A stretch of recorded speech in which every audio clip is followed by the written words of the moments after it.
కారం రంగు రుచితో ఉంటుంది. ఆచి మిరపపొడి అదరగొట్టే కారం రంగు రుచి. సంగారెడ్డి జిల్లా పాస మైలారం సిగాచి ప్రమాదంలో మృతుల సంఖ్య 40కి చేరింది. మున్మోన్ చౌధురి అనే కార్మికుడు ఆసుపత్రిలో చికిత్స పొందుతూ ప్రాణాలు కోల్పోయారు. పలు ఆసుపత్రుల్లో 22 మంది క్షతగాతులు చికిత్స పొందుతూ ఉండగా ట్రీట్మెంట్ తర్వాత రికవరీ అవడంతో 12 మంది డిశ్చార్జ్ అయ్యారు. మరోవైపు సిగాచి ప్రమాదంలో మృతి చెందిన మరికొందరి మృతదేహాలను DNA టెస్టుల తర్వాత అధికారులు గుర్తించారు. వారిలో 2 బీహార్, 1 ఒడిశాకు చెందిన కార్మికులుగా తేలింది. దీంతో ఇప్పటి వరకు 36 మంది కార్మికుల మృతదేహాలను కుటుంబ సభ్యులకు అప్పగించారు. అయితే ఇద్దరి DNA మ్యాచింగ్ లో మాత్రం ఇబ్బందులు ఎదురవుతున్నాయి. కేవలం అవశేషాలు మిగలడంతో DNA మ్యాచింగ్ కష్టంగా మారింది. ఇక ప్రమాదంలో అదృశ్యమైన మరో 9 మంది కార్మికుల జాడ తెలియాల్సి ఉంది. వారిలో 5 కార్మికులు ఎవరనే వివరాలు లభించగా మరో 4కి సంబంధించిన వివరాల కోసం అధికారులు అన్వేషిస్తున్నారు. వివరాలు లభించిన వారిని విజయ్, అఖిలేష్, శివాజీ, జస్టిన్, వెంకటేష్ గా గుర్తించారు. అటు ఘటనా స్థలంలో 6వ రోజు సహాయక చర్యలు కొనసాగుతూనే ఉన్నాయి. STRF, హైడ్రా సిబ్బంది భారీ యంత్రాలతో శిథిలాలను తొలగిస్తున్నారు. శిథిలాల తొలగింపు ప్రక్రియ దాదాపు పూర్తి కావచ్చింది.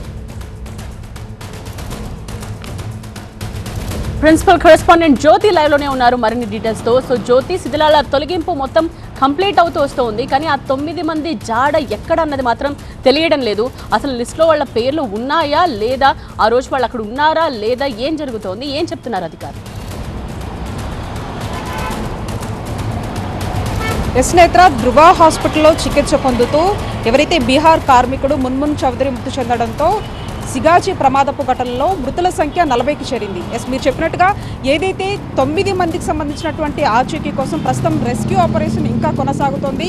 ఘటన జరిగి 6 రోజులు కావస్తున్నా కూడా ఒకవైపు వాళ్ళకి సంబంధించినటువంటి మాంసపు మొద్దులు కావచ్చు, అంతేకాకుండా వాళ్ళకి సంబంధించినటువంటి ఐడెంటిటీస్ అన్నింటినీ కూడా DNA శాంపిల్స్ అన్నింటినీ సేకరించి ల్యాబ్కి పంపించడం జరిగింది. ఈ నేపథ్యంలో ఇప్పటి వరకు చనిపోయినటువంటి వారు కాకుండా మొత్తం ఈ చనిపోయినటువంటి వాళ్ళ మృతదేహాలకు పోస్టుమార్టం పూర్తి చేసి కుటుంబ సభ్యులకు కూడా కొంతమందికి ఇవ్వడం జరిగింది. అయితే ఎవరైతే ఒక ఇద్దరికి సంబంధించినటువంటి ఆనవాళ్ళ వరకు, అంటే అవశేషాల వరకు పోస్టుమార్టంలో ఎక్కడైతే హాస్పిటల్లో ఉంచడం జరిగింది.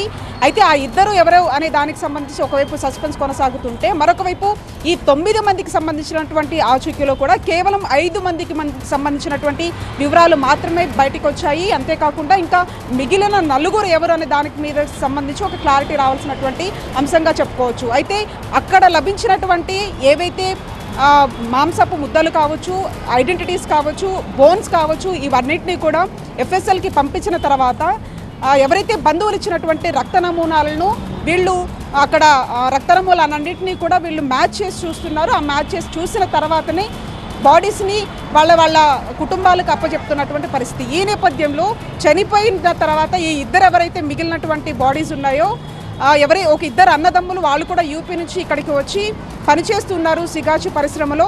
అప్పటి నుంచి ఇప్పటి వరకు వాళ్ళ ఆచూకీ లభించకపోవడంతో కూడా వాళ్ళ సోదరుడు అటు హాస్పిటల్ కావచ్చు, మార్చురీ వద్ద కావచ్చు తిరుగుతున్నటువంటి పరిస్థితి.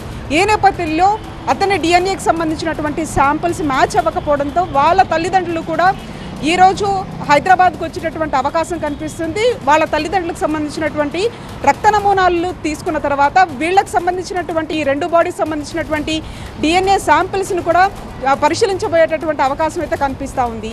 ఈ నేపథ్యంలో మిస్ అయినటువంటి వాళ్ళలో 5 మంది వివరాలు మాత్రమే కనిపించాయి. కాబట్టి ఇంకా 4 ఎవరో దానికి సంబంధించి కూడా ఒకవైపు అధికారులు ఆరా తీస్తున్నారు. ఇప్పటికే 2 కమిటీలను కూడా వేయడం జరిగింది. ఆ 2 కమిటీలకు సంబంధించినటువంటి పూర్తి డీటెయిల్స్ను కూడా ప్రభుత్వానికి ఒక నివేదిక ఇవ్వబోతూ ఉన్నారు. మొత్తంగా ఈ 9 మందికి సంబంధించినటువంటి ఆచూకీ ఇప్పుడు ప్రస్తుతం కీలకంగా ఉంది అని చెప్పుకోవచ్చు. నేత్ర. రైట్ జ్యోతి.